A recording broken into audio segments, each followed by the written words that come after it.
হাসরে যখন বিচার কাজ শুরু হবে তখন সর্বপ্রথম হিসাব নেওয়া হবে নামাজের। নামাজ হলো ভেস্তের চাবি, তা আমরা সকলেই জানি, কিন্তু জানা সত্ত্বেও আমরা নামাজ পড়ি না। প্রিয় নবী হাদিসে বলেছেন, বেনামাজিদেরকে দুনিয়াতেই 5টি শাস্তি দেওয়া হবে। বেনামাজিরা দুনিয়াতেই এই 5টি শাস্তি না পাওয়া পর্যন্ত মৃত্যুবরণ করবে না। মৃত্যুর আগে তাদের এই শাস্তি ভোগ করতে হবে। প্রিয় নবীর এই হাদিসটি অবশ্যই শেয়ার করে দিবেন। প্রিয় নবীর হাদিস জেনে যে ব্যক্তি অন্যের কাছে শেয়ার করলো না, তাকে প্রিয় নবী উম্মত বলে পরিচয় দিবে না।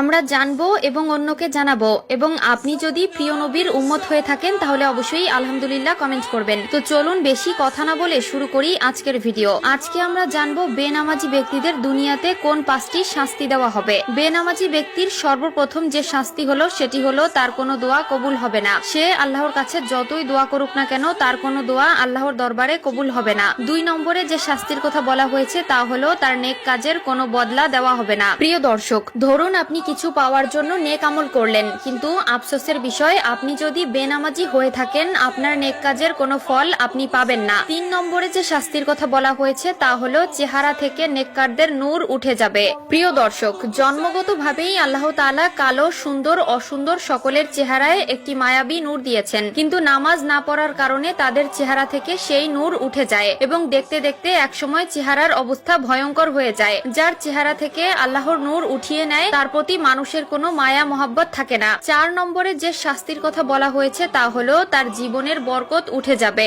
আয় রোজগারে বরকত থাকবে না, ব্যবসা বাণিজ্যে কোনো সাফল্য পাবে না, সংসার জীবনে একটার পর একটা অশান্তি লেগেই থাকবে। যতই ইনকাম করে ততই মনে হয় যেন কোনো সফলতা পায় না। এর মাধ্যমে বোঝা যায় আল্লাহ তাআলা তার জীবন থেকে নেক বরকত ছিনিয়ে নিয়েছে। 5 নম্বরে যে শাস্তি দেওয়া হবে তা হলো কোনো নেককার বান্দাদের দোয়ার মধ্যে তার কোনো হক থাকবে না। যে ব্যক্তি বেনামাজি তার জন্য যদি কেউ দোয়া করে সেই দোয়ার ফল সে পাবে না। এমনকি ওই বেনামাজি নিজের জীবনের দুর্দশা দূর করার জন্য যদি কোনো আলেমকে এনে দোয়া করায় সেই দোয়া আল্লাহর দরবারে কবুল হবে না, কারণ বেনামাজির জন্য নেককার ব্যক্তিদের দোয়া কবুল হয় না। নামাজ হলো সকল জীবনযাত্রার মূল চাবিকাঠি। আপনি নামাজ পড়লে আপনার জীবনের সকল সমস্যার সমাধান পাবেন। আপনি নামাজ পড়লে আপনার জীবনের সকল বাধা বিপত্তি কেটে যাবে। এমনকি আল্লাহর রহমতে আপনার জীবনটা খুব সুন্দরভাবে কাটিয়ে দিতে পারবেন। আল্লাহ আমাদের সবাইকে 5 ওয়াক্ত নামাজ পড়ার তৌফিক দিক, আমিন।